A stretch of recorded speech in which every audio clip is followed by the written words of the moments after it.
Hello guys, welcome YouTube channel. आज की इस वीडियो में हम जानेंगे अजमेर के चौहान। तो यहाँ पर मैं सबसे पहले थोड़ा सा बेसिक सा बता देता हूँ ताकि हम आगे पढ़ें तो हमें दिक्कत ना होगी।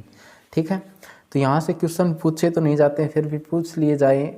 ठीक है, और मतलब ये नहीं पढ़ेंगे तो आगे हमारा जो पढ़ने वाले हैं अजमेर के चौहान वो क्लियर नहीं होगा।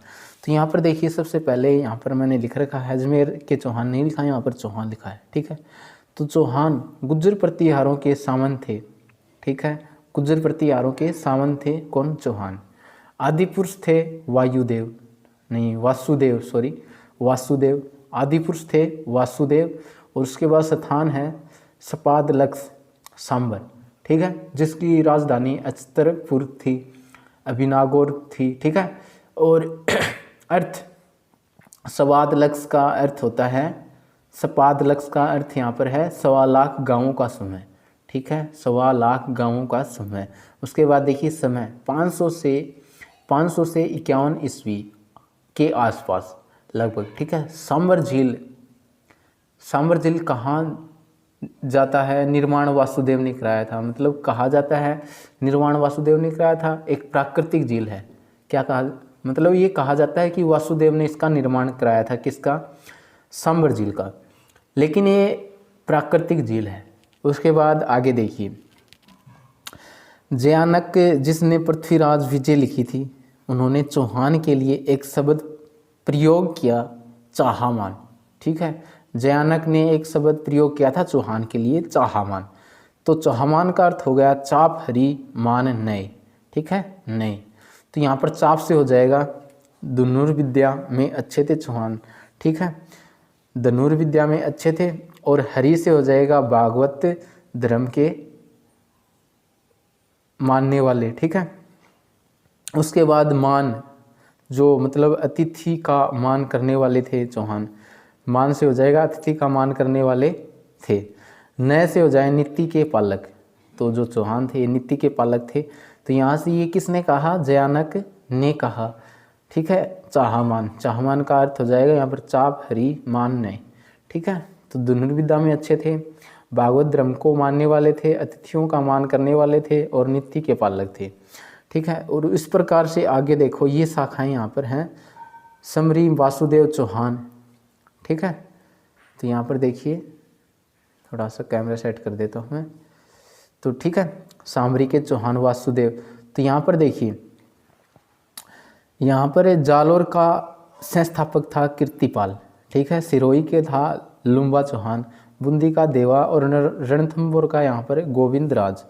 और यहाँ पर देखिए नाडोल का है लक्ष्मण संस्थापक, और अजमेर का अजयराज। तो आगे हम पढ़ेंगे अजमेर अजयराज। तो यहाँ से हम शुरू करने वाले हैं आगे अजमेर के चौहान।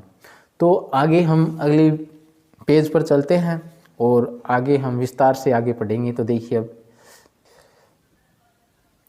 तो यहाँ पर देखिए अजमेर के चौहान। तो यहाँ से शुरू होता है अजमेर के चौहान। अजमेर के चौहान जिस प्रकार से राजपूतों की उत्पत्ति मतलब अलग अलग मानी जाती है, उसी प्रकार से अजमेर के चौहान हैं, इनकी भी उत्पत्ति यहाँ से अलग अलग व्यक्तियों द्वारा अलग अलग प्रकार से मानी गई है। तो यहाँ पर देखिए अग्निवंशी किसने कहा? पृथ्वीराज रासो ने, मोणसो नैणसी सूर्यमल्ल मिश्रण ने। ठीक है, उसके बाद सूर्यवंशी पृथ्वीराज विजय ने, हमीर महाकाव्य हमीर रासो सूरज चरित्र बेदला शिलालेख गौरी शंकर हीरा ओजा आदि। ठीक है, उसके बाद देखिए चंद्रवंशी हाथी शिलालेख में कहाँ मिलता है? हाथी शिलालेख में, अचलेश्वर मंदिर शिलालेख में। ठीक है, इस प्रकार से आगे देखिए, ये इम्पोर्टेंट है। ये वत्स्य गोत्रीय ब्राह्मण किसने कहा? विजोलिया शिलालेख में मिलता है ये, कि वत्स्य गोत्रीय ब्राह्मण कहा अजमेर के चौहानों को। ये कहाँ मिलता है? विजोलिया शिलालेख में कहा है। उसके बाद अगला पॉइंट है यहाँ पर गुवक, दुर्बल राज का पुत्र और प्रथम स्वतंत्र शासक था। ठीक है, तो यहाँ पर हमने ऊपर ये पढ़ा नहीं क्योंकि इनसे ज़्यादा क्वेश्चन नहीं पूछे जाते हैं। उसके बाद देखिए प्रथम स्वतंत्र शासक थे और हर्षनाथ मंदिर का निर्माण कराया था, जो कि सीकर में है। ठीक है, अब आगे हम विग्रहराज के बारे में जानेंगे। तो देखिए,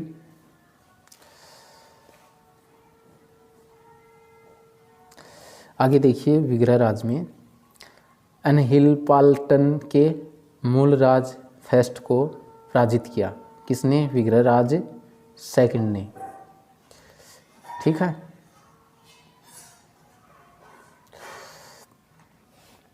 देखिए विग्रहराज सेकंड। तो यहाँ पर विग्रहराज सेकंड अलित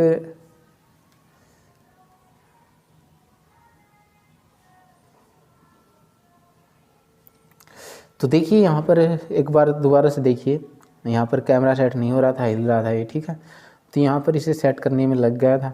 तो देखिए यहाँ पर विग्रहराज सेकंड अल्हेलपाटन के मूलराज फेस्ट को पराजित किया था। ठीक है, विग्रहराज ने। उसके बाद बहड़ोच में कुल देवी आशापुरा माता का मंदिर बनवाया था। किसने? विग्रहराज ने। उसके बाद विग्रहराज के बाद अगला शासक है गोविंद राज थर्ड। ठीक है, बैरीघट्ट उपाधि, तो ये कहाँ है? शत्रु सहारक। इसका मतलब क्या है? शत्रु सहारक। ठीक है, बैरीघट्ट उपाधि का मतलब क्या है? शत्रु सहारक, गोविंद राज थर्ड। अब देखिए, इस प्रकार से हमने यहाँ पर बेसिक सी बातें थी अजमेर के चौहान, तो ये जानी। अब हम शुरू करते हैं अजय राज से। ठीक है, तो इससे बहुत ज़्यादा क्वेश्चन पूछे जाते हैं, तो आगे हम पढ़ेंगे अजय राज। अजय राज के बाद अर्णोराज, तो ये हम अच्छी प्रकार से पढ़ने वाले हैं, क्योंकि इनसे बहुत ज़्यादा क्वेश्चन पूछे जाते हैं। तो यहाँ से आपको ध्यान देना है। ठीक है, तो अच्छे से इनको क्लियर करना है, याद करना है। अगर नोट्स नहीं है आपके पास तो बना सकते हैं, जिस प्रकार से मैंने बना रखे हैं।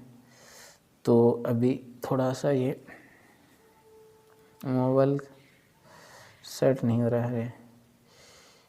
ठीक है, तो इस प्रकार से अभी सेट कर दिया है पर। तो यहाँ पर हम पढ़ने वाले हैं अब अजय राज। ठीक है, 1105 से 1133 समय रहा इसका। उसके बाद इससे रिलेटेड पॉइंट है, मालवा के नरवर्मन को पराजित किया था। नरवर्मन को पराजित किया था किसने? अजय राज ने। और नरवर्मन के सेनापति सुलहाना को बंदी बनाया था अजय राज ने। ठीक है, उसके बाद अगला पॉइंट है, 1113 में अजमेर की स्थापना की। किसने? अजय राज ने अजमेर की स्थापना की 1113 ईस्वी में। उसके बाद अगला पॉइंट है अजमेरू दुर्ग, जैसे तारागढ़, गढ़बट्ठली। ठीक है, और राजस्थान का नाका, ये किसने बनवाया था? अजमेर दुर्ग ये अजय राज ने ही बनवाया था। ठीक है, अजय राज ने ही बनवाया था। उसके बाद अगला पॉइंट है अजय प्रिय धर्मस नामक सिक्के, रजत सिक्के किसने निकाले? अजय राज ने निकाले। उसके बाद देखिए, सोमलवती और सोमलेखा नाम के सिक्के निकाले, जो कि इसकी रानी के नाम पर, पत्नी के नाम पर। ठीक है, किसने? अजय राज ने। उसके बाद अर्णोराज को राज सौंप कर जंगलों में गया। पुत्र को, अर्णोराज कौन है? अजय राज का पुत्र। तो अर्णोराज को राज सौंप कर जंगलों में चला गया कौन? अजय राज।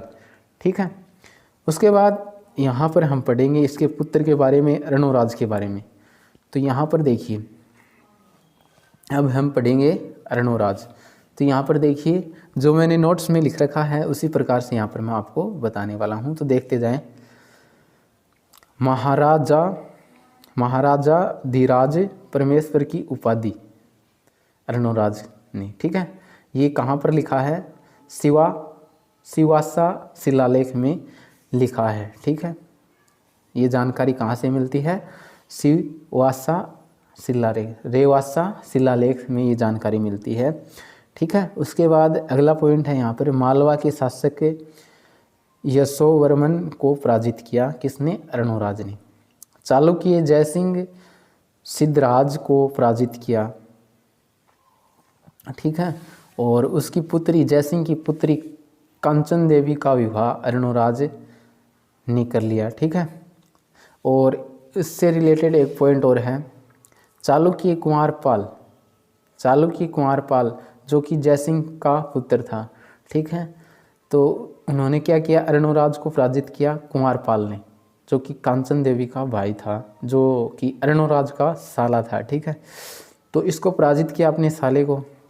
और अर्णोराज की पुत्री से किसने शादी करी, कुंवरपाल ने, जिसकी पुत्री का नाम था जरने या जलना से विवाह किया, ठीक है, जो कि अर्णोराज की पुत्री थी। उसके बाद आगे देखिए, अन्ना सागर झील, पुष्कर में विरहा मंदिर, ये किसने कराया, अर्णोराज ने कराया। देववोध व धर्मघोष विद्वान दरबारी थे, किसके, अर्णोराज के, ये इंपॉर्टेंट है। आगे देखिए, पुत्र जगदेव ने अर्णोराज की मृत्यु कर दी, ठीक है। अर्णोराज को किसने मारा, उसके पुत्र जगदेव ने मारा, जिसे चौहानों का पितृहंता कहते हैं। तो चौहानों का पितृहंता कौन है, जगदेव है, जिसने अपने पिता की मृत्यु कर दी थी, ठीक है, अर्णोराज की मृत्यु कर दी थी। उसके बाद आगे देखिए, तो यहाँ पर हम इतना ही पढ़ते हैं। कल की वीडियो में हम देखेंगे विग्रहराज फोर्थ, ठीक है। फर्स्ट, सेकंड, थर्ड इनके बारे में ज़्यादा नहीं है, क्योंकि ये ज़्यादा फेमस नहीं थे, ज़्यादा प्रसिद्ध नहीं थे। तो ये छोटे मोटे राजा थे, इन्होंने कोई बड़ा काम नहीं किया था, ठीक है। तो हम जाएंगे किस पर, विग्रहराज फोर्थ पर। अभी हमने पीछे क्या पढ़ा है, विग्रहराज फर्स्ट पढ़ा है, ठीक है, नहीं फर्स्ट भी नहीं पढ़ा, सीधा हम पढ़ेंगे सेकंड पढ़ा था, विग्रहराज सेकंड पढ़ा था, ठीक है। उसके बाद हम यहाँ पर फोर्थ पढ़ेंगे, ठीक है, कल की वीडियो में। तो आपको ये वीडियो कैसी लगी कमेंट करके ज़रूर बताएं। Thank you.